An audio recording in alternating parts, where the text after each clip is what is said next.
Wicked. Brrr. Here we are. Once again with some living life in the flow zone action. Damo Mitchell, how are you, brother?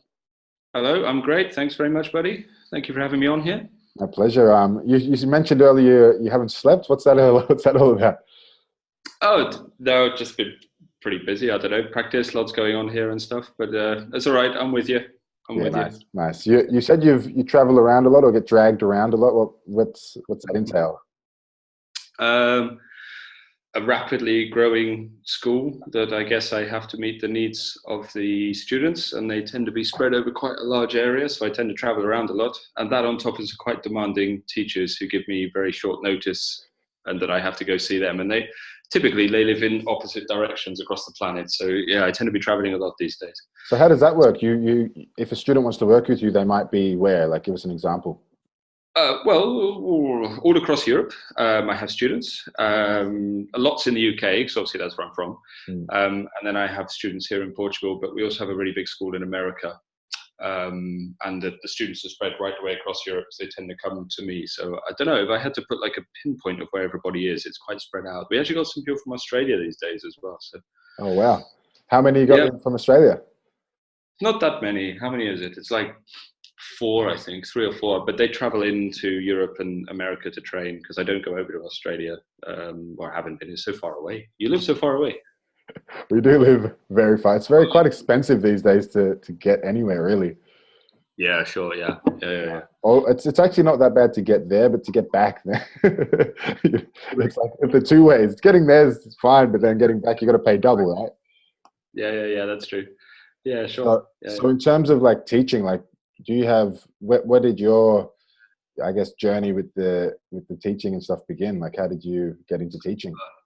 I wish I could say there was some sort of deep spiritual reason, but actually I just did what lots of people did and followed in my parents' footsteps, really. So some people's parents are doctors, so they become doctors.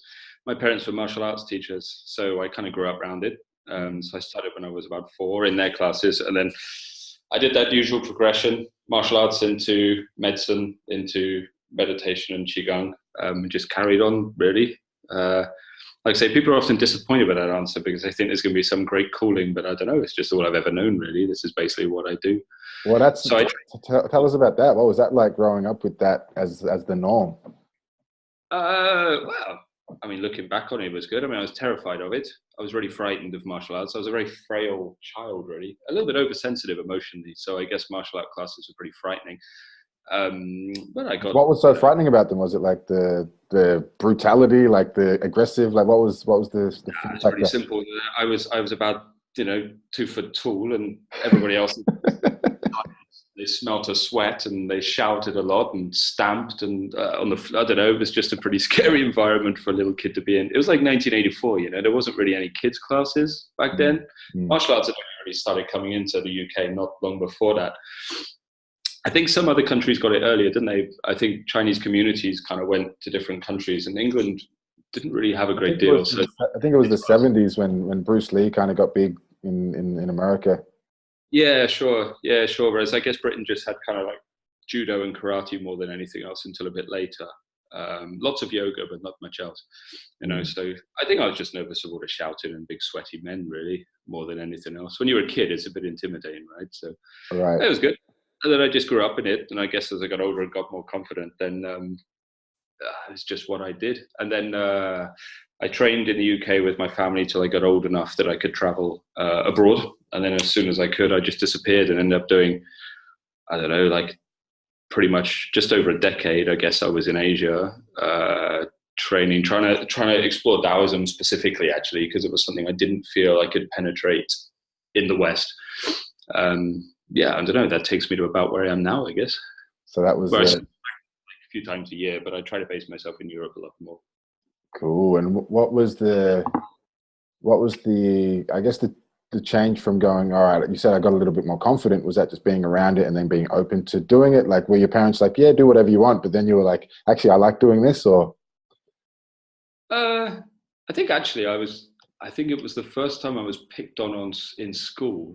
And I think that I floored the guy. I think that was actually it. I think it really is that shallow. Do you know what I mean? But I was like 14. Do you know what I mean? Like, you don't have any sort of deeper aspirations at that age usually.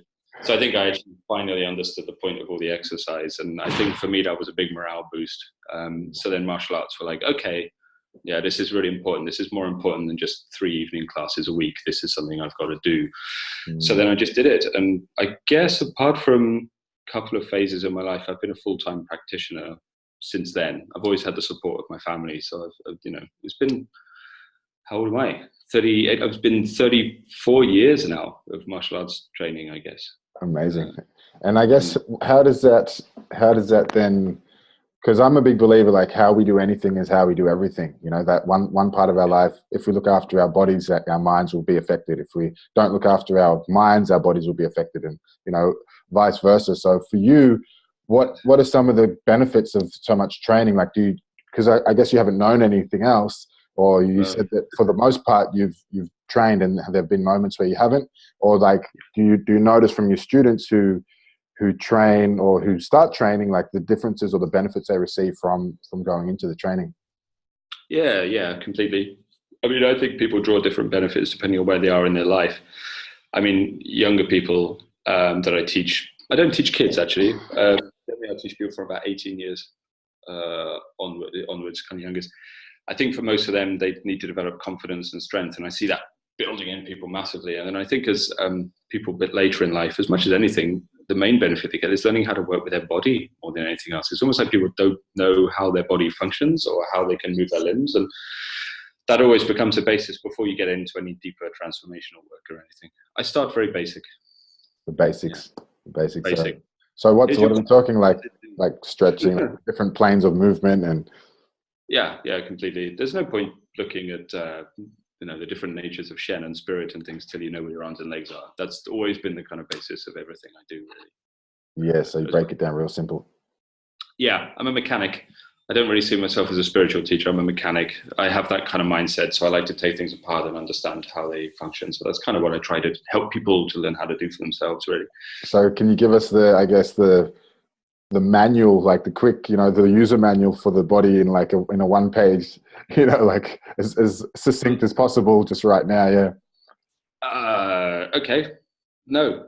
That's a really succinct guided body. Well, the first thing I think people need to understand is where it is. I mean, you teach yourself, right? You must see that, like, as much as anything, if you ask someone to raise their left arm, initially they'll raise their right leg. That's the first mission. Where is your body?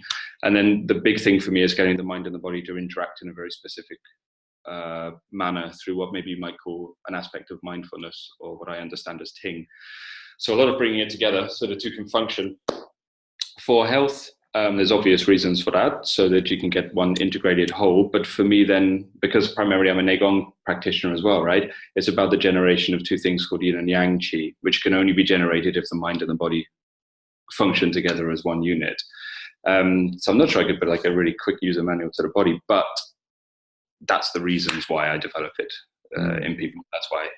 I mean, I'm long-winded. I'm a very long-winded guy. Like, for me to explain what Qigong is, just even Qigong, takes me about 3 years. So I have these 3-year programs. I tell people, look, if you're going to join this program and we're going to do this over 3 years, the aim of it is I can explain to you what Qigong is by the end of 3 years, basically. So I don't know, like I say, I'm very... And how do you break that down? Like, is that like 1 year at a time, like 3 months at a time, 1 month at a time, one session at a time? How do you break it down?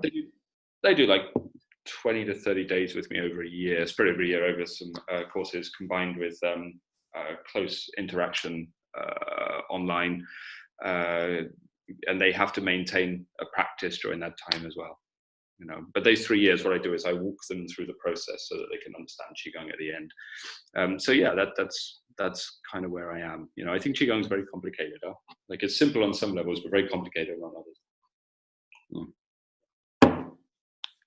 Oop, I've lost you. Hang on. So how would you describe it to people if they were asking you, what is Qigong? What even is it? I've never heard of it, or I've heard of it. Is it like, tell me what it means or what it is. I know you said it takes you 3 years. Do you actually tell them, hey, this is going to take you 3 years, I'm not even going to bother trying to explain it right now? Or do you have a quick soundbite for them? No, basically I do. I'm not, like, when I set up my school, Lotus Nei Gong, I thought I'd be very niche. I thought I'd because I grew up in, just all around me was all of like the big schools where they got to introduce it to everybody and everybody used to do Qigong. So I joined all those, and I didn't find it very satisfying because I'm an obsessive. Like that's it. I'm just that's it. That's what I'm interested in. It's just like as deep as I can go in something. So I always thought my school would be very niche, and I'd only get those people that were also obsessed. That's still true. It's very serious people in the school, but it's not that niche. It's pretty big. So what it means is I don't really have a sound bite for taking it out to the wider public, if that makes any sense. I decided I wasn't capable of doing it. There's other people who can do it a lot better than me. So I let them get on with that. Stick to what you know. Basis. And, and you mentioned Ting earlier. How can you describe Ting? Ting. Well, Ting is obviously translated as listening usually in the Chinese arts, right? Which is a very deliberate word because they choose a very passive sense. They don't say look, they don't say observe, because that encourages visualization or something. They choose listening because by its very nature it's quite passive. You have to just listen to something. But then if you want to break that down for me into a better definition, it's the conscious absorption of your mental awareness through every aspect of your being, basically. So increasingly, as I start to open up the body for people through song, letting go, then they can ting better, meaning that the fluid of the mind, which is the qi, to me, starts to absorb into the body to build that mental, physical interaction that needs to take place. So that's ting. I said it's long-winded. I can't even say listening without it tinging. No, it's excellent, and it's interesting. I love it fascinates me, the crossover. Like I've been talking with Western philosophers about meditation and mindfulness, and I've asked them what is meditation, and we have discourses for hours. You talk about long-winded. I'll introduce you to some of these guys, and we talk for many hours, on one topic, and one of the key. This is Mr. Always forget his name. Can't believe it. It's just at the tip of my tongue. Oh, Mr. Wagner. He's like a 90-year-old guy who is a philosopher, and the one way that he described meditation, he said, no, don't meditate. He said, if you meditate, you fall asleep. Meditation is falling asleep. If you, rather than meditate, listen. Okay, sure. Because if I say to you, listen, immediately what do? You're paying attention. You're here, alert. You have to observe your mind. You're there, and your attention is alert. And it's beautiful that you just said, Ting is listening, and it crosses over. I love how the East, the West, and everything kind of crosses over. No, it sounds wise to me. I just imagine a philosopher and a meditation practitioner having a conversation is never going to be a very quick thing, is it? It'll take a while. And I'm the same, and to break it down as well, it's interesting because I have sort of done what you said. You leave it to those guys. I started with a 100-day challenge. This is something I was like, that was kind of too long for people. For myself, I'm like 300. I've got a 10,000-day challenge I'm doing for myself. I've always rings true. My teacher just says, 1,000 days is discipline. So 1,000 days in a row is discipline. 10,000 days is mastery. So I always have this in the back of my mind, going, all right, I'm going to set my sights on that longer term, and then rather than trying to reach this 1,000 days and failing, not reaching it, having to start again, I set myself that longer term. And for most people, it's like, yeah, it's just like they couldn't even fathom it, and it does attract those kind of hardcore, like you said, that niche, We're hardwired for short-term goals, right? So the thought of doing something for a lifetime is an alien concept to a lot of people, or maybe the idea is appealing, but it doesn't seem to be the case. If I think about all the people I started with, I can only think of one that's still going, and like just over the years, everybody has fallen away. And I can understand, that what you're saying, that 10,000 days, that's a long time to a lot of people, huh? To do something for that long. So I can understand. I guess I'm a bit lucky because if it started long enough that I don't know anything else, the concept of stopping doesn't really make sense to me. I don't really understand I don't know what I do. What else would I do? I don't know.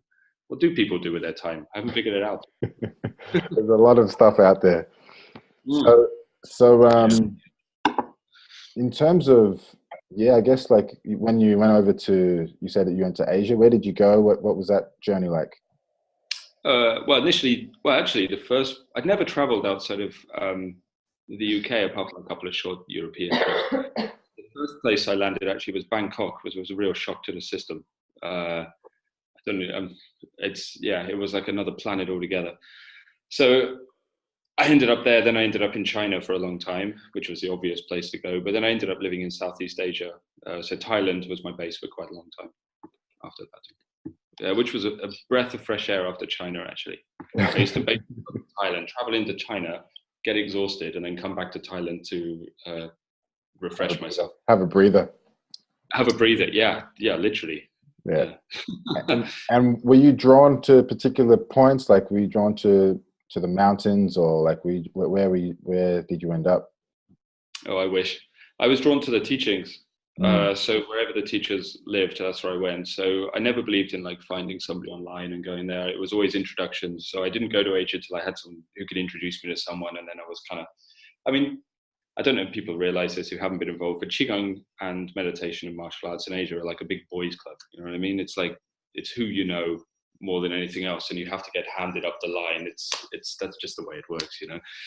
So I used to go where they went, and I always had this dream: the best teachers live in mountains. And then I was very disappointed to find out actually they normally lived in this really awful communist towns in the middle of the most miserable provinces in China. So I used to go to the worst. I can't tell you where they were now because it sound like I'm insulting these provinces in China, but I used to parts of China, and then I used to go on holiday to the mountains and never find any teachers or anything. So I spent a lot of my time in China in just these real shitholes, to be honest. Which is why Thailand was really nice. What was some of your teachings, or what was some of the you able to share some of that with us? Yeah, sure. I mean, in the UK and Europe, not just UK, Europe as well, I could access a lot of Buddhist teachings, varying levels, you know what I mean? But one thing I can never access in the West really was alchemy, and that's really what interested me. So that's what I was pursuing when I went to China. So initially I was studying Tai Chi and Bagua out there, as lots of people do when they go there. But then once I got inside the store, if you like, of the alchemy teachers, that's really what I pursued. Once you got them going under the counter. Yeah. Once they could see past my non-Asianness, and I was accepted as someone who was actually interested, then there was alchemy that I pursued. Which is where did you hear about alchemy first? Like, did you go, oh, this alchemy thing, and then you looked in England or you looked in Europe and you couldn't find it, so you had to go? Or? I'd read about it as a kid just books about stories of alchemists, Taoist alchemists and things like that. And then from alchemy, I figured that Qigong was an expression of alchemy, which was the closest thing I could find. But it just felt like the stories I'd read never quite matched up with what people are doing. It's like you read the book as a kid and you're like, all right, this guy can do this, and he's got this realization. And then can you elaborate on what is this, and this? Well, they're talking about like understanding the fabric of reality and enlightenment and all these things that might now appear really childish to have that as a goal. But when you're a kid, the idea of enlightenment or immortality are really exciting things, And then you go to a Qigong class and it's all relax and breathe. And as a kid, there was like there was a contrast there. So that's why I went pursuing it, really. There's a bit of a disconnect there. Yeah, completely. It was nothing, and there's nothing wrong with the classes I was in at all. It just, I just didn't match up. Just like when you're a kid and you've got this burning passion for something. If they don't match up, you've got to go hunt it. So that's what I did, basically. And then when you found it, I guess when you found some of these teachers, you had the introductions. What did some of your training look like? Sitting still in a lot of pain for a long time, like most meditation practice when you first get there. The first thing they had to do was to train me to have some kind of ability to concentrate. So that was the first step. And then for a lot of cultural teachings as well, which surprised me. So the view was I didn't understand completely. I couldn't understand the art till I understood the culture. So I had to learn the language. I had to learn the etiquette. I had to learn Chinese history. All of these things were all part of it. So it was quite in depth, really. Yeah. And so you said sitting for a long time. Did you do much standing as well, or like any moving? Did you have to get to a base of standing or sitting before you could start moving? Or actually, most of my practice in Asia has been standing or sitting, not much moving. Most of the movement work I learned through martial arts or prior to going. So a lot of static work, really, which really reflects what I teach. A lot of my work is static. Likewise with my stuff as well.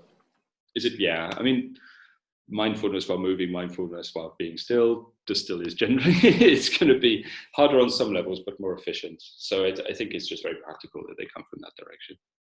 And in terms of like, did you feel that you had a level of ability to concentrate before you went, and you were like shocked, or like, wow, my concentration is nowhere near where I thought it was? Or of course, I was as arrogant as hell, but yeah, there was a very rude awakening that I really had no idea what I was doing. And that what you were saying earlier, like about 10,000 days, which you set yourself, or you've not set it, you know what I mean, that kind of thing. It was the same for everything. I had to realize that the goalposts were always further away than I thought. That was one of the biggest realizations. It's like, you want me to do it for how long? So what are we talking, like 6 hours, 2 hours? Like, what are we talking? Oh yeah. Like a sitting session in Alchemy can be up to 7 hours sitting, which constant not doing. I'm sure you know yourself, if you've done lots of practice, like naturally the time scale start unfolding, right? And but the alchemists that they're quite harsh. Yeah, the alchemy teachers were quite harsh. It wasn't like break you in gently. This is what you're gonna do. So there was a lot of I guess mental cruelty to myself, really, that I had to get through to do this. Pretty much it is, and in a bit of torture that we put ourselves. Like, I think the benefit is, I know it 100% that the benefit is well worth it. The payoff is so worth it. Like, to be able to withstand, or to just be in, no matter what is going on around you, have that calmness under pressure. Sure. You know, with especially the craziness of the world, that we live in. For me, it's almost people talk about like meditation being an antidepressant. I believe it's like a rather than antidepressant, it's like a pro-sanity. you know. That's quite nice. Yeah, I quite like that. Yeah, I prefer that to an antidepressant. Yeah, certainly. That sounds a bit subduing, but the other thing sounds good. Yeah. Is what your training that you do, the sitting practice? Is it the same long periods, or are they a bit easier and a bit more? Well, Vipassana itself is like the intro of, the intro is 10 days, and yeah, sure. I think you sleep from 9:30 to 4:30, and then every other moment when you're not eating, I think there's like a 90-minute window where you eat, is meditating, is sitting. Yeah. So to people, they often think that's going to be quite gentle, and it can be quite 10 days retreats. That's all I'd encountered before I went to Asia, really, and yeah, they're a real wake-up call. Yeah, I highly recommend it to people, especially if they have issues with concentration, or with focus, or feeling like even like ailments, physical ailments. People go, oh, I can't do it because of my back or my leg or my hip, or it's exactly what you need then, right?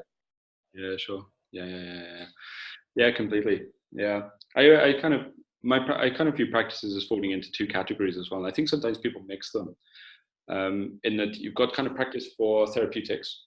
So say somebody has, I don't know, a bit of a stressful job, and they want to learn how to relax so they don't, I don't know, live a hellish life in their time off or whatever. Then yeah, sure, learning how to do 20-minute mindfulness sessions during a day or something is perfect. But then you get the other thing where people are not after that same kind of thing. They want to understand the tradition, they want to understand the art. The 20 minutes aren't going to do it. So they're going to need the heavier practices, basically. Indeed. I'm just end up moving. It's like, okay.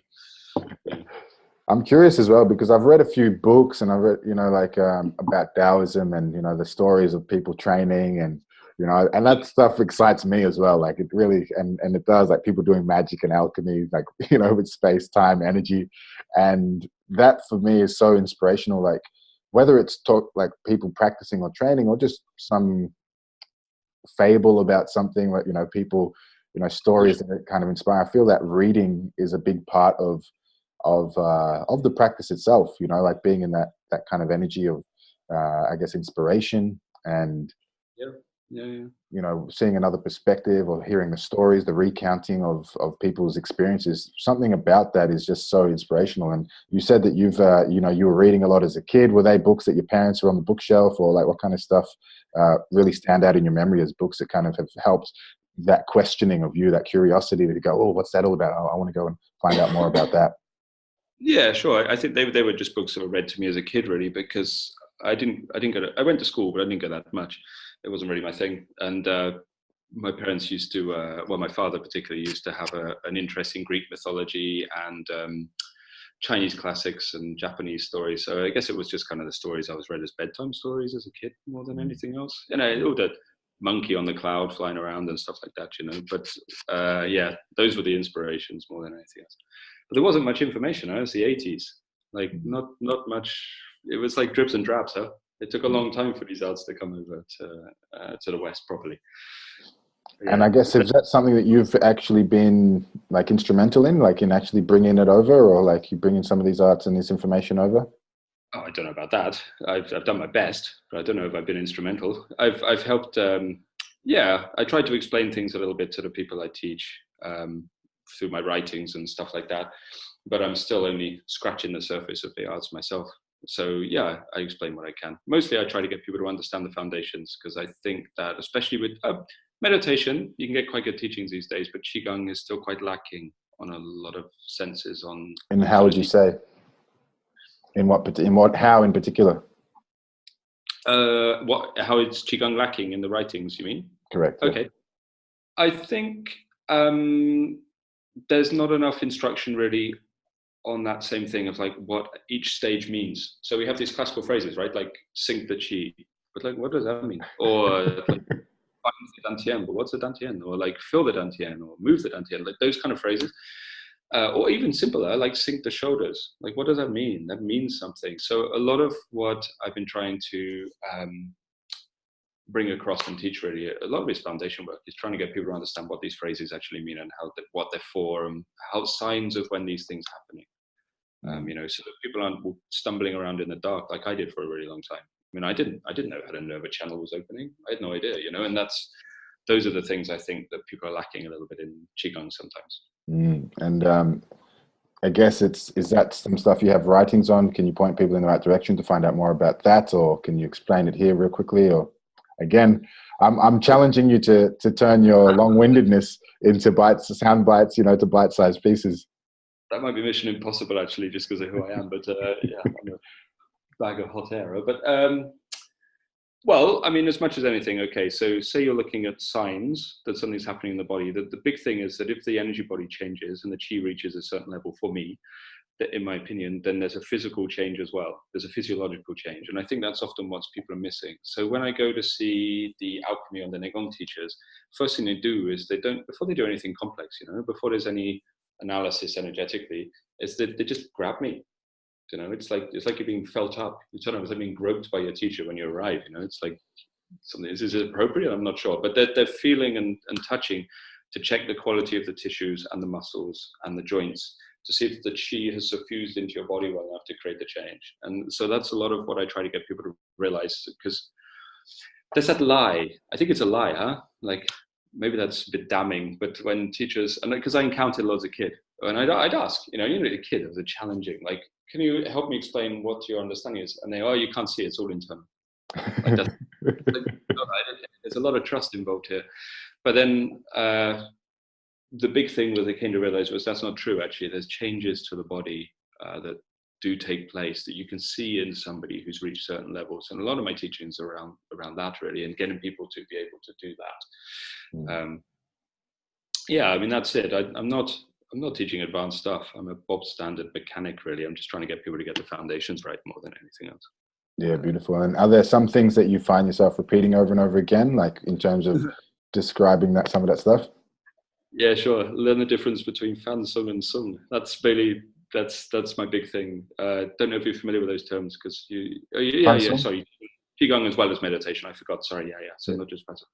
So fan sung obviously being relaxed, and sung being to me an unwinding process. It's not quite the same. So that's one of the key things, especially if I've got someone who's trained somewhere else and just been told relax, relax, relax. I like your philosopher, huh? He says don't meditate, listen, which is, yeah, that's very wise. I might steal that. That's good. But it's the same, like don't relax, unwind. It's a different thing. And so a lot of the time I'm trying to get people to understand that. Yeah, it's like one is falling asleep, isn't it? One is like might put you to sleep, whereas the other one might get you to listen even deeper and you know. open up. And on a basic level, if you tell someone to relax, like just to switch off when they start qigong, whatever their natural, inherent, built-in are going to pop up, which is why everybody slumps down and the head comes forward and the shoulders come out. So a lot of the time, it's actually putting the body into a state of stretch till the body starts to reshape itself and then release around that. And so the body reshapes. And only when the body is the right shape do we then relax. Do you know what I mean? So you're I know exactly what you mean. That inherent error is not built in. So I always confuse people when they turn up because they say, right, okay, new students, we're not going to relax. Forget that. We're going to stretch. We're going to realign your body and forget breathing. That's not that important at a minute. Let's get the body sorted out. And that's not what they expect from qigong. And only afterwards does the breathing and the relaxation come in. after a few years of practice. But it takes about a year, I think, to realign the body. I think about a year, but maybe other teachers are more efficient, so they can do it quicker. But for me, it takes about a year for most people. And what do you feel is do you have stuff online as well, or do you only work in person, or what do you feel in terms of like the transmission of the work? I share quite a lot of theory online, but I don't teach practical things online. I'm not against it. It's just not my way of teaching, and I'm not very good. I'm a very hands-on person. I like to shape the body. It's like making cakes or dough or something. I got to put the body in the shape. So I don't think I'd be a very, very good teacher via video footage. So I do share quite a lot of theory online because I also study the classics and I Ching and things like that. But I couldn't see myself being an online practical teacher. No. I like people to come together. Nice. And do you have a particular? I said you said 18 and up. Like, what's your oldest students, and also are there people who you work with who are like, I don't know, elite athletes or like fighters, or like people who are doing this kind of professionally for their livelihood and things like this? Yeah. I got a hell of a variety of people that I teach. My youngest students are about 18. I don't tend to take people younger because some of the psychological processes that I take people through are quite hard. And I don't think that that's necessarily the wisest for somebody quite young. So you said you were teaching some meditation to your children. Correct. But I'm assuming that's not 10-day Vipassana. No, it's well, like I said, it's I usually it's 20 minutes, and I've got to the stage now where they're actually going, Papa, can we do 30 minutes? I'm like, okay, but that's really good. Yeah, that's cool. But I some of the processes I do, I wouldn't take somebody through until I feel maybe that their emotions have settled a little bit. That's my logic for it. So I feel when people are going to sort of 13 to 17, there's a lot of changes up in their head, and I think I should let them settle before I take them through something heavy. So they're the youngest, and then the oldest probably is in their 80s. But if I get her age wrong, she'll be really angry. And then I have a real spread. I mean, that's one of the nicest things. I mean, my courses sometimes are like 100, 110 people living together, like in retreat, And when you're seeing like an 18-year-old martial artist, boxing, whatever, chatting with an 80-year-old woman who's into meditation, and the fact they're all coming together, I mean, those people wouldn't communicate with each other in normal life. And it's just really nice seeing that big mix of all those different people. So yeah, it's cool. So yeah, we have everything. We have people who are into fighting, and then we have people into medicine. A lot of acupuncturists these days. That seems to be the new fad in the school. There's just more and more acupuncturists turning up, I guess. Everyone's like, well, we're here now. We're in here for at least 3 years. May as well. Yeah, totally. Yeah. Like you said. Lots of my students teach professionally now as well. So that's growing as well. So you have a bunch of teachers spreading the Qigong and Nei Gong?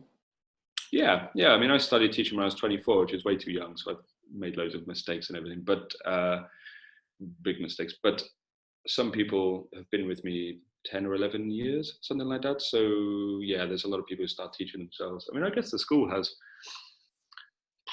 20 or 30 teachers or something spread across Europe and America. Yeah, nice. Yeah, which is a complete accident. I'm not a businessman. I never planned on growing the school. I never thought anyone would turn up. I imagined me and 3 people in a hall doing these really stupid practices, but no, it just grew. People love it. I'm curious about that journey for you, like from those ideas of 3 or 4 people in your head in a hall to like you started. How did you begin and say, hey, does anyone want to come to the park and do this? Did you advertise in the paper? Did you tell some friends to come? Like how did that all eventuate? Well, initially I was asked to teach by one of my teachers to assist. And then I had a couple of friends who wanted to be taught, and I said, yeah, sure, I teach them. They were the first students, and we just had this hall that had a big glass window, which was completely inappropriate because some of my practices were a bit strange, but it was out on the street, so people walking past, you see them just stop and look in the window, and then it just grew, and within like a few weeks, I think it was like 40 people or something, and then I guess from there it just grew and grew and grew, just kept growing. You know, like schools have turnovers, yeah? People come in, people come out, just nobody went out. So it just kept growing and growing, and it ended up really chaotic to a point where it's like, I don't know how to run a school. I got no idea, you know. It's so yeah, it's like a constant learning on the spot kind of job, really. What were do you care to share some of those mistakes that you made and what you learned from them? When I first started teaching, oh yeah, completely. I thought I was a Buddha. Yeah, like not that stupid, but yeah, I mean, all of a sudden you got these people looking at you. I'm an egotistical 24-year-old idiot, and I got all these people looking at me, wanting tuition, and then they're getting massive changes to their health, which what happens, and often what happens is people get a change of health, and then they'll start to transfer, so they'll start to put you on a pedestal, and I like the pedestal too much, so it became unhealthy. So what I did was I had very good people around me who told me, like, hang on, cult forming. So I stopped teaching, and I disappeared for like 9 months, I think, to really consider what I was doing, which was back in China. Then came back and started again. And one of my big things from teaching is, and that I always have to have a panel of people that I run every decision by, because I think if you're running something very big, it's not healthy to be the person who makes all the decisions. So I've been very careful for that, but that's what most of my mistakes were. I'm pushing people too hard so they got injured, which comes from being young and having a lack of empathy for older people's bodies. I think. I could do it. Everyone can do it. Surely you could do it. Everyone could do it. Yeah, get in the splits. What are you on about? But it was that was a long time ago, you know. And everybody makes mistakes. Well, you learning from them is the thing, isn't it? Yeah, and I don't think I killed anybody, so it's all right. There's no legalities. Yeah, no legalities, it's all right. The people talk fondly of those days, but maybe I think the difference is as a teacher, I'm sure you know, like, people see the outside, they see you, right? But we see ourselves from the inside, so really, really know what's going on. So when somebody is trying to transfer this, I want a guru, inside, it's quite weird, because you're like, yeah, but I know about all my imbalances, and I know what's going on inside my head, so I can't fulfill that role for you. And that conflict is always going on. And I think sometimes what happens is teachers decide to forget the self-awareness and just try to fulfill the role that the student's trying to push onto them. And I think that's a big danger of teaching, and that's the trap I fell into a little bit. And you got out of that by removing yourself physically, going to China, is that kind of a humbling experience? Was that the intention to go and go, actually, my ego is getting out of control here, or? Yeah, basically the students showed me, or I showed myself through falling for the glamour of the whole thing. It allowed me to show me the biggest fault inside myself, which is basically that I was an arse. So I had to go and figure out why am I an arse? You know, that's it.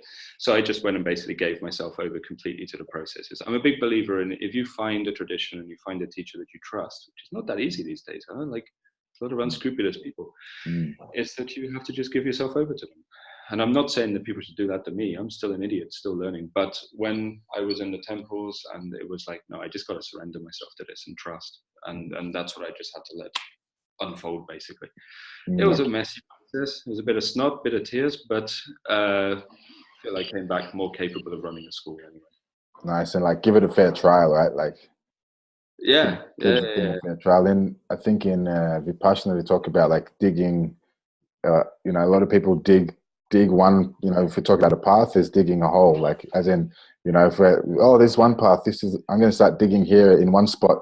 Oh, there's another. That teaching looks awesome. I'm going to go over there and dig another one, rather than going deep in one practice or one modality or one path, and just skipping over and never getting really deep.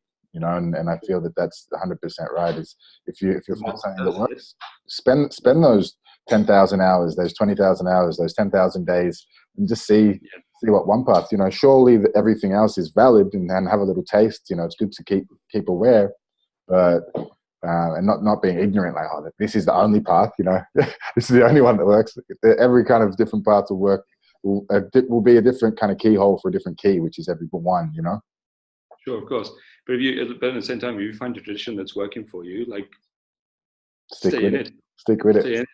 And so many of these old lineages are broken up and dead and distorted and things, which is why everyone's hunting a lineage, right? You know, and Buddhism preserved them pretty well, a lot of them, but some of the other traditions not so much. Taoism really suffered badly from that. So if, like, broken up traditions, so if you find a lineage that's clean within a certain realm, you know, and not distorted, then yeah, you should dig that hole really deep. Yeah, for sure. Are there any like that was one for me, that one that I mentioned, Mr. Wagner mentioned about listening and not meditating. Are there any like sound bites like that you remember from your teachers, from your parents, from just whether it's around that you go, oh, this one really stuck with me, whether you use it yourself in your classes or that just sticks with you as your own kind of guidance or your own principles that you love to just keep reminding yourself of? Sure. Okay. Well, I guess, yeah, one of the key ones might sound a bit odd. It's not something I generally share with my students because they'll misunderstand it, possibly. But yeah, I guess the key one was from my father, really, more so than any of the other teachers, was, yeah, don't compare yourself to other people, compare yourself to God. That was it. And, Yes. and he's not even a religious person, neither am I. But it's kind of like, and, you know, keeping yourself humble and, again, goalposts are a long way away, and remember where you are, right? And I think that was something I always kept in mind. And what did you take that to mean? Like, did the meaning of that change at the beginning? You're like, huh? Or was it like you totally got it immediately? Or like, yeah, how did that shift? Well, yeah, as a kid, it sounded odd because I got a very unreligious person telling me something. But yeah, I guess for me, it just came to understand that there's a huge amount of humility in all of this was required. And that's what I mean. Comparisons aren't the right thing. It's a metaphorical thing. But if you go into something, then it's something very, very high to keep you remembering where you are. You know, I mean, arrogance is it's not a very attractive trait at the best of times, is it? But it's certainly a trait that can be amplified by lots of these practices if people aren't careful. Dangerous too. It's one that quite dangerous. I find it can end in tears a lot of the time. Yeah. A lot of people find me when I teach, quite damning on teachers, not as individuals, not individual teachers. I don't like all that when people just slate other teachers and things. I think that's unprofessional, if nothing else.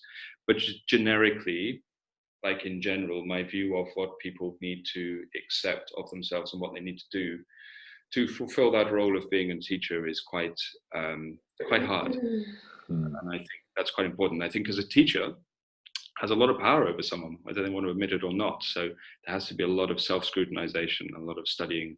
What are your motives and why are you doing it and how are you doing it? And so that's why that saying is always very pertinent for me, because I still have to remember your place in all of this, I think.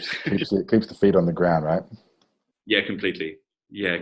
I've seen a lot of damage done by teachers that don't do enough self-analysis and kind of forget that they're still a human being like the people they're teaching. Doing the work. And that's that core, that transmission as well, I believe. Yeah, like you feel it too, someone who's doing the work and who's not letting it get to the head, you know, the kind of the power that you mentioned. It can be that we get drunk on the power, or, you know, and then start acting, and that power can become, it can take over the person. It's like not even the person who's taking the actions anymore. Yeah. Well, the thing you've got to remember is, like, almost all of us who came into these arts, who got an interest in them, whether we like to admit it or not, is normally because there was something we were unhappy with. I mean, it's most people that I can see in life who are just really happy with themselves and happy with what's going on and things like that. They normally go watch football games and go to the pub. They're not doing it. So deep inside, almost all of us doing this, there's some kind of insecurity. And the problem is, if you suddenly got 20, 30, 40, 200, 300, whatever it is, people suddenly looking at you, that hole starts to get propped up by the wrong thing. And the next thing you know, you get a distortion of nature. And that's kind of one of the traps teachers fall into. And that's certainly where I got stuck. And that's why I'm cautious about that. Yes, that's a good one. And like that piece, you know, remembering that don't compare yourself to others, compare yourself to God. I really like that one. Any others that stick out? Is there any that just stick out now? God, I don't know really. I'm not sure. What about you? Let's look at one of yours. Let's analyze one of yours. 100%. So like I've shared that one before, you know, that 1,000 days is discipline, 10,000 is mastery. You know, that mastery piece is always something that I come back to. And then even those phrases, you're like, what does that mean? It's just like simple words, sung, you know, sung and unraveling and unwinding. And letting go is something that is as well. It keeps coming back to. Big one for me is one of my favorite humans, I guess, is favorite. Like, you know, you're just drawn to some people, and you have an understanding, and you're like, yeah, this person is. You can feel it in your body. You have like the chicken skin, or the goosebumps come when they're sharing something like that. That channel is really open with what is coming through. And one of these guys is Dr. John D. Martini, and he talks about everything ending up in the heart. So everything is balanced. There's no no such thing as a one-sided anything. No, okay, yeah, that's true. Yeah, you know? So it's like, remember, always coming back to that everything contains everything. Sure. Yeah, of course. You Yeah, know, yeah. and that is something that is always. It just keeps me in a place of, okay, I don't have to take things too seriously, or I don't have to take. You know, as soon as I'm getting one-sided on something, I feel that unbalance. I feel it physiologically, feel it mentally, and I'm like, I'm looking for the other side that is like, what is keeping me out of balance, and finding that too, so I can balance myself out and put myself, others, and the whole universe back in my heart. Well, even on like a really basic level, like just taking that even simple, just the way people interact with each other. I mean, you can see that at play all the time, huh? or in the extreme of it, a conflict. You know, everybody believes everything is one-sided, but it's not really that simple, right? And I guess you talked about the basics of the Taoism. I've seen some tattoos on you around. Right. Yeah. Are they something you got over in the East or in the West, or where did they come from? I'm probably a very disappointing interviewee subject, because actually I'd like to tell you something spiritual, like about why I study arts, but actually I was just drunk and a teenager, really. There's a few that are related to Taoism. I mean, there's some talismanic ones that I had on my back produced in Asia, but actually this one says asylum seeker, and I've got no idea why, because I've never been an asylum seeker, but I was a lot of alcohol and I woke up with it, so I got no idea. Yeah, misspent youth. That's amazing. What is it? Talk to us about the talismanic stuff on the back. Oh, the Thai tradition have I'm sure you know, they tap the tattoos in while they're chanting mantras to put protection amulets and things like that. And so I've got quite a few of those that sort of help open up the spirit, and then some for strength, and a couple for physical congenital health issues and stuff like that I had done while I was out there, which, yeah, it certainly was a powerful aid to what I was doing. Yeah, mate. Like, I'm curious on that, because I recently just got a back piece on my back, which I helped design and stuff, and that's done very intentionally as well, with the intention breathed into it. And since I've had it, it's been like a week or two since I've had on the back, and 100% I feel different. Like, I definitely feel the intention being embodied, literally. Right. Well, lines have power, right? I mean, the basis of lots of sort of spiritual geometric patterns and stuff is based on this. And if something's done with intention and put into your skin, your being, then yeah, it's going to have power. I mean, maybe sometimes people underestimate that with tattoos a little bit, because even, you know, I don't know, maybe not asylum seeker, I'm hoping not, but, you know, something like that has intention. So if it's, yeah, I mean, if it's done with intention and it has a spiritual projection behind it, yeah, it's going to be very useful. I mean, most of the teachers I've had have been covered in them, to be honest. Yeah. With intention, have you noticed in your own journey, like parts of your life or area, what you call, not areas of your life, more phases of your life that you've gone through, where you've been really intentional and things have been like, you know, you've set out, all right, I'm going to cultivate this particular, whatever it is. And then other times where you've been kind of not very intentional, wake up drunk and you're, you know, like, and if so, like, what do you find is the different qualities of life, like for yourself, you know, when you're living from one space and when you're living from the other, in terms of intentionally and unintentionally? Okay. Well, obviously life's a lot smoother usually when you have a more of a line that you tend to be following. So, I mean, I can highly advocate that. I'm not sure I understand the question, actually. I'm sorry. I guess I'm just curious to know, have there been periods of life where you have been quite unintentional, or, you know, a little bit, yeah, like, because I know for myself, I've been living sometimes, I'm like, all right, I'm going to be focusing on studying right now, or I'm going to be focused on practice, or I'm going to be focused just on family. And then other times where I've just been like, I don't know what the hell I'm doing. I'm just kind of like, I'm going to just fall into kind of escapism and not be intentional at all. And then other times where I've intentionally been unintentional, where I'm like, I'm intentionally going to be escaping right now, you know, and Sorry, I understand. Yeah, sure. Yeah, I understand. I guess I could try to maintain a kind of bit of both of those at the same time, if that makes any sense. Only because that if I'm completely honest, I know my nature, and if I fall completely into intentionality, I normally do stupid things. So there always has to be some kind of line for me, but you can't be fully directed 100% by something. But it's the argument, isn't it? You know, like especially within the alternative arts or the spiritual traditions, do you be goal orientated or do you go with the flow? You know, and there's arguments for both, right? And often the go with the flow guys are very anti the goal orientated. That's not the mindset of spirituality. And the goal orientated people find all that a bit woolly and a bit hippie, so they don't clash. I think ultimately it just comes down to your mindset. I mean, really, some people are very goal orientated, and if that's the case, make that work for you. And some people are very relaxed and able to just drop into a flow, and it works for them. And if it works for them, use that too. I mean, I personally think whatever tool is enabling your life to progress in that direction, go for it. Like, I think perfect. But for myself, I can't fully relax into that other state because I'll end up with another stupid tattoo, waking up in the middle of some town somewhere I have no idea. Yeah, 100%. And I'm the least likely person to be a Qigong or meditation teacher, but somehow find myself in that place. Yeah, I can totally relate. Like I'm highly. Sure. I'm a bit crazy. You know, those who know me well know that I'm a bit of a wild child. So I can. We should pretend, right? Should we like put on the voice, the spiritual voice, speak nice and slow, and pretend everything. But I just can't do it. Right.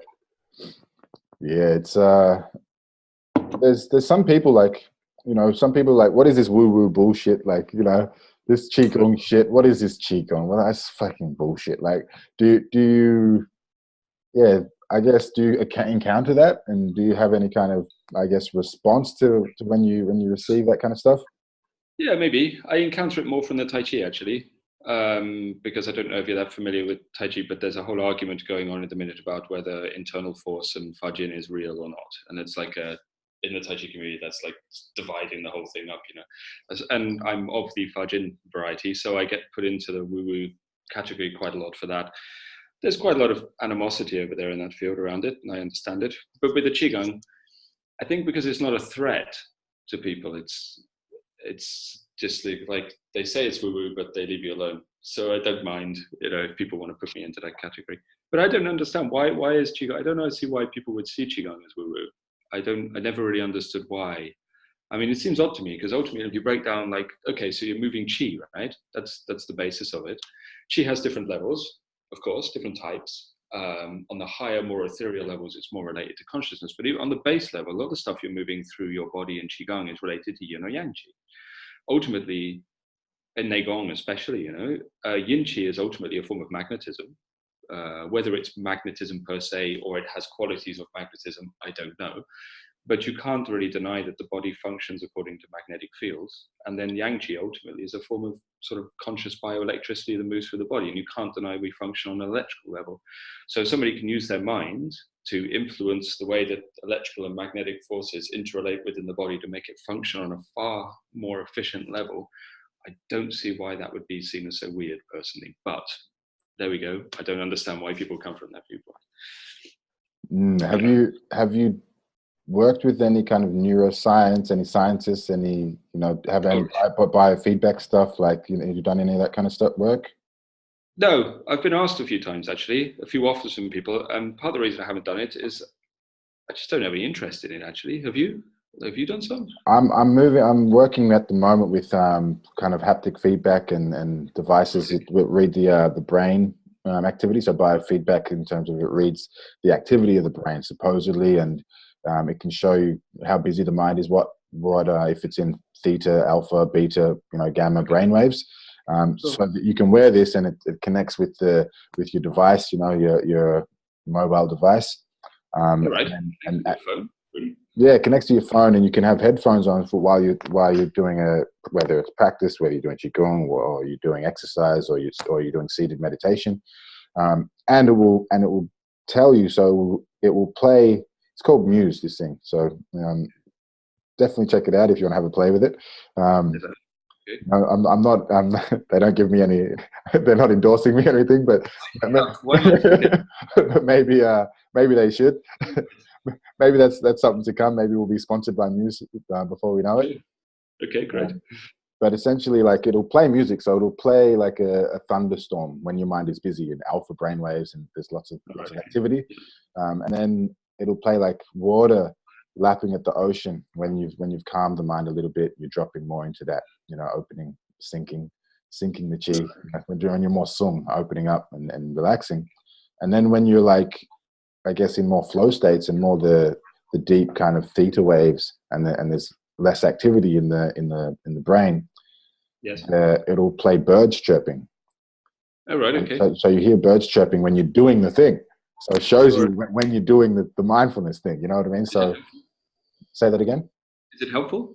Very, very definitely. It allows you to pinpoint when. Oh, cool. Especially for people who are like, I can't meditate, or I don't know if I'm doing it right, or they're very mental. I don't understand. There's no feedback. Like in terms of. So it gives you the birds are chirping. I'm doing the thing.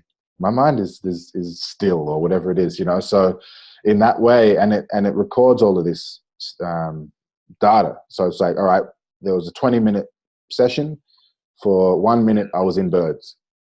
And then tomorrow we go for 1 minute and 30, or 1 minute and 10 seconds, and you progress. And eventually, if you can progress with that, you're getting close to 19, 18, 19, 20 minutes of birds. So I didn't know something people get access these days. Okay. Yeah, so this is cool, fun stuff. But also, I believe that's what, like you said, those goal-oriented people versus the go with the flow type people. It's like it's marrying those worlds, going, all right, cool science, and then it's like woo-woo, Yeah. And I heard the other day that science is for the biggest woo-woo out there. Like at one point, this thing called gravity. Show me gravity. Okay. Well, they can't even explain it properly, right? But yeah. You know what I mean? What is it? What's electricity? Show me that. Where is it? How does it happen? Show me combustion. It's like woo-woo. Tell me about woo-woo. Yeah, of course. Magnetism. Where? Show me.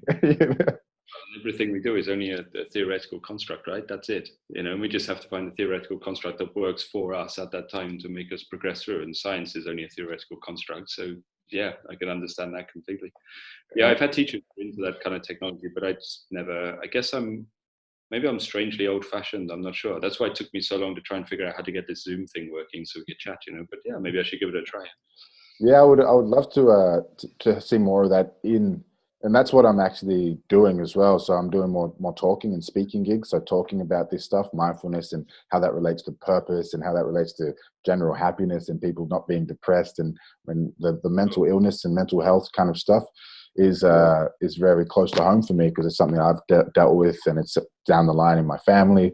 I've had lots of people in my life, committing suicide with depression and anxiety and all this kind of stuff, and going through mental health issues. So for me, that's something close to home. And if we can marry this woo-woo stuff, because I know it helps. People come to me with anxiety, yourself, all the mental health stuff that gets remedied when people start having a daily practice and start dropping into mindfulness and presence and all of these kind of states. Just the general well-being improves. It's undeniable, right? Well, ultimately, if you've got a physical ailment, often the body needs to be learned how to work with. Physios and OTs and stuff will do that, but it's strange that often people don't equate that with mental problems either. You need to learn how to understand how to work with the mind and the energy system. So yeah, you can get it out there, all the better. Yeah, sounds good to me. 100%. So in terms of for you, like, what's this thing kind of happened organically, the school grew. What's your vision? Do you have a kind of a goal oriented? Do you have like a vision for what's coming up? Like what are your plans coming up? No, to be honest, I wish I did. If you could give me a direction, that'd be perfect. But I just allow the school to grow as it is, really. I guess if I have any one goal, it's not really for myself, I'm just happy plodding along, but the main thing is to me is to keep the tradition alive. That's really important. I feel like these things are very old and very sacred. And if I'm lucky enough or stupid enough to end up holding this tradition, whichever one it is, I think that I want to make sure it's preserved. That's it. And I think if there's been like a big link of people, like a chain that's passed down for generations, I don't want to be that weak link. That would just be embarrassing. So I got to make sure I do a good job at keeping this thing alive. That's it. That's basically my goal. So maybe I'm a mechanic with regards to how I teach, but I'm a like that guy who works in a museum, I've forgotten the name, a curator who's trying to keep something alive. That's how I view it, And if I fuck up and don't do a good job with my own practice, and maybe if I preserve the tradition, the next generation can do a better job. And that's good. That gives me enough meaning in what I do to keep me content or satisfied, As for the growth of the school, I just let it happen, and we'll see what happens. Again, to that stage where we're going to need buildings soon. That sounds like a headache, but yeah, we'll see how it goes. Let the builders take care of that. Don't ignore that until I don't have a choice, because that sounds hard. Yeah. Yeah. I enjoy all the people that I get to mix with. That's good enough.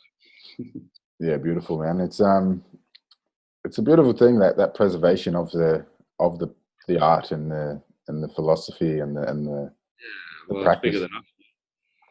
And I'm a big believer as well that it's like I chose it. I guess I chose it before I came in this body. It's like this. There's this kind of, I guess it's determinism, or if it is, it's like,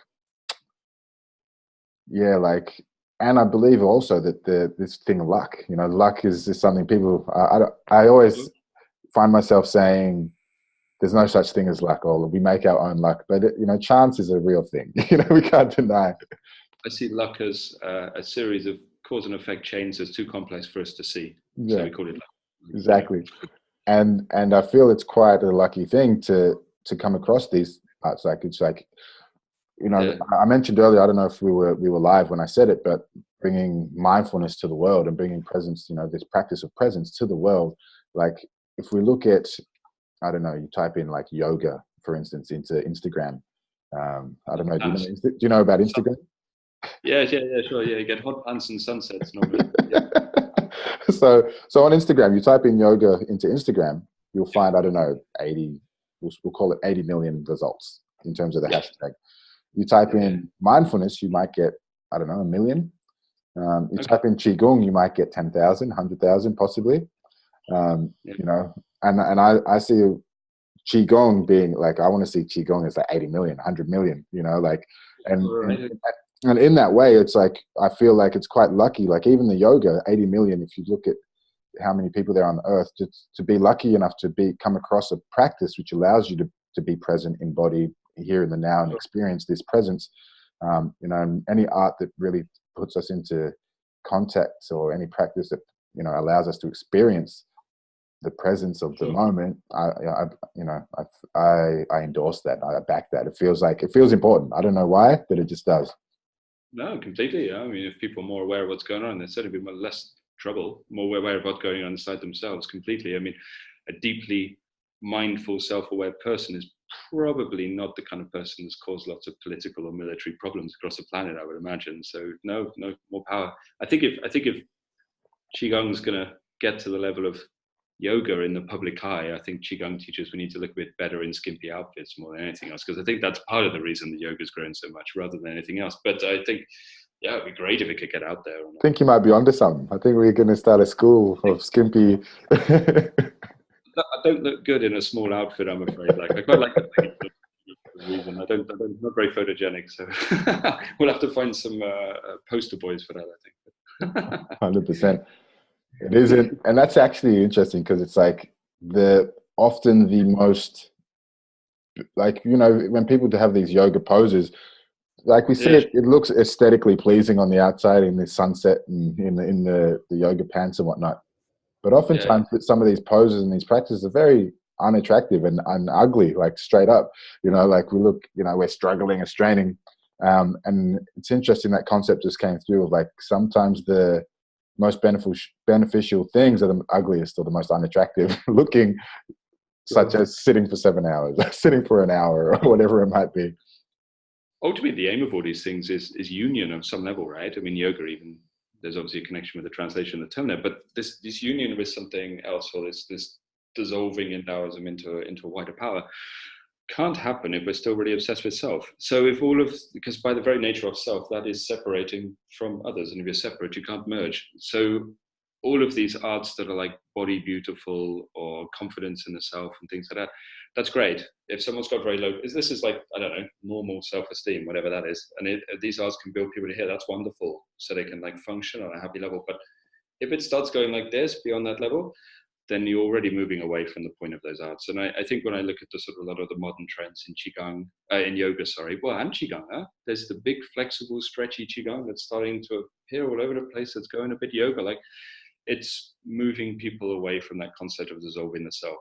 You know, I mean, one of the greatest strengths of Taoism, in my opinion, was their teachings that ultimately self is completely irrelevant, which I've said to people before, and they've looked like they've been stung, you know, because you go and you get a lot of teachers and they say, you are perfect in every way, you are eternal, you're immortal, you're already enlightened, you are the most important thing. And then you got me turning up who goes, you're completely irrelevant, you're a drop in the ocean, and when you're dead 3 generations later, no one will remember anyway, so don't worry about it.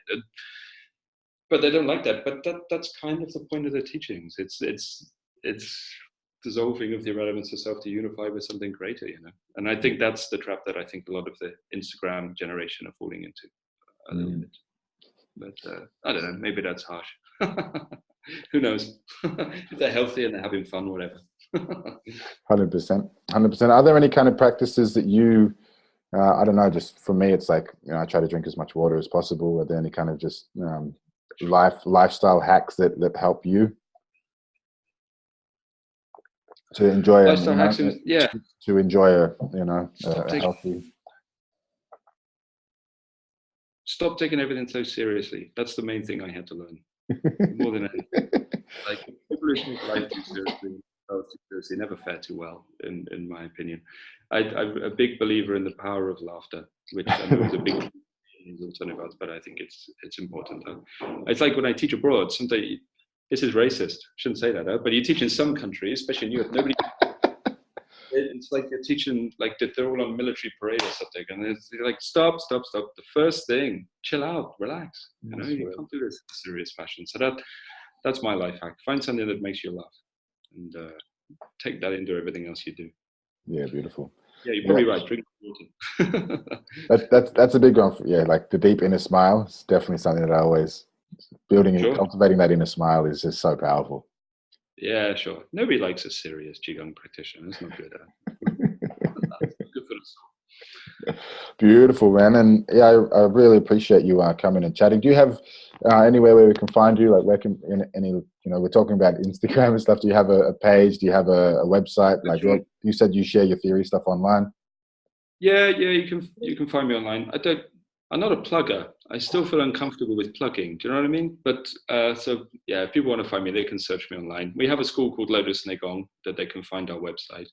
And yeah, there's all sorts going on. We have lots of sites, and I don't know, I'm not even sure. Like, our theory goes out. We have a blog site. I can't remember what it's called, but yeah, if you find Nei Gong, you'll find some. So do you handwrite? Do you type stuff up and then you give it to someone and they make that all happen? Yeah, and it goes on the blog. And I've written 7 books now, I think, on Nei Gong in Taoism. I think 7 or 8. I'm not sure. So there's quite a lot of information out there. But yeah, you can find me easy enough. Sorry, I'm not plugging myself well. I'm not very comfortable with it. I'm typically English. We don't like to, you know what I mean? People are like, who is this guy? I'm going to have some text about you. I'll find a bio on you somewhere. In one of your books, I'm sure there's about the author. Yeah, sure. Okay. With your books, so for myself, or even just for myself, I just find your Lotus Nei Gong, and there'll be books available there. Yeah. They're published through Singing Dragon, who were like a publishing company that does Qigong and yoga and just anything health related, really. And I've written some books basically trying to explain to people really about what Qigong, Daoyin, and Nei Gong are. And I got a new one out in August, actually. That's probably the most complex one I've written. That's really trying to explain to people how to get the Dantian and the channels and functioning, and what yin and yang qi is, and what Nei Gong, you know. So yeah, I've got a fair bit out there. Amazing. Nice work. I'm keen to devour some of that as well.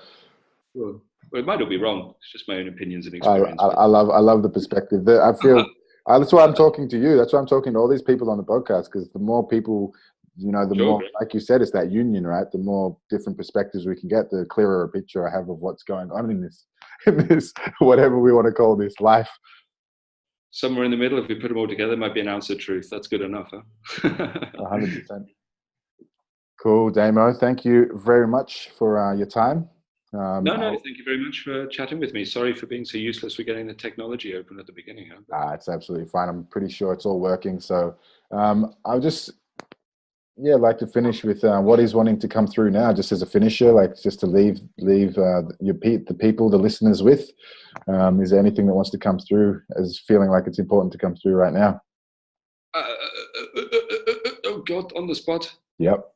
I think the most important thing for people is, if they want to study these arts, is find something that works for them. Don't get obsessed with the art. Like, find a teacher that inspires you and do whatever art they do. That's like a major rule for me. If you find that teacher and that teacher is inspiring and they do praying mantis, do praying mantis. And I think tells me that's what's most important, is look at what it is you want from it rather than the tradition itself. Does that make sense? Huh? You get people hunting. Can you repeat that? Can you repeat that? Well, you get people that I want to study Tibetan Buddhism. That's it. That's what I'm going to do. Well, like, why?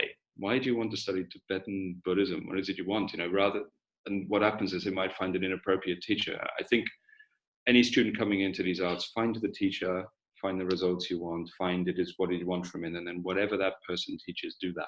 If it happens to be shamanism, if it's yoga, if it's hot pan Instagram yoga, if it's Vipassana, whatever, it doesn't matter. Like, that's probably the most important thing for me. That's how I ended up in Taoism, went with what they were teaching. Oh, so you weren't necessarily looking for that. You just found someone that you resonated and vibed with, and then you were like, all right, what do you got to teach? And it felt good. I had alchemy in my heart out there, I must confess. But then if that teacher that I met did alchemy and I went with that, that's fine. But if that teacher had studied more of the hard fasting methods, more similar to the Buddhist ones, then I'd have gone down that route. I would have. If that person inspired me, that's what I would have done. If they'd have done, I don't know, Sufi spinning, what's that called? Whirling dervish. Whirling dervishes, yeah. I'm quite glad it wasn't that, actually. I think I'd have been bad at that. But yeah, That would have been dizzying. Yeah, it would have been a different path altogether. Yeah, beautiful. Yeah, thanks, brother. And look forward to catching up. I'll have to give you a shout when I'm on the European lands, and we'll link in. Sure, dude. That'd be great to see you, and I'll do the same if I'm over in Oz. Yeah, if you're ever over here and want to connect and do some stuff, let me know. We'll look after you. Great, that's very kind of you. Well, thank you very much. Yeah, nice to speak with you. Thanks, bro. And thanks, listeners. Until next time, keep the flow growing and the growth flowing.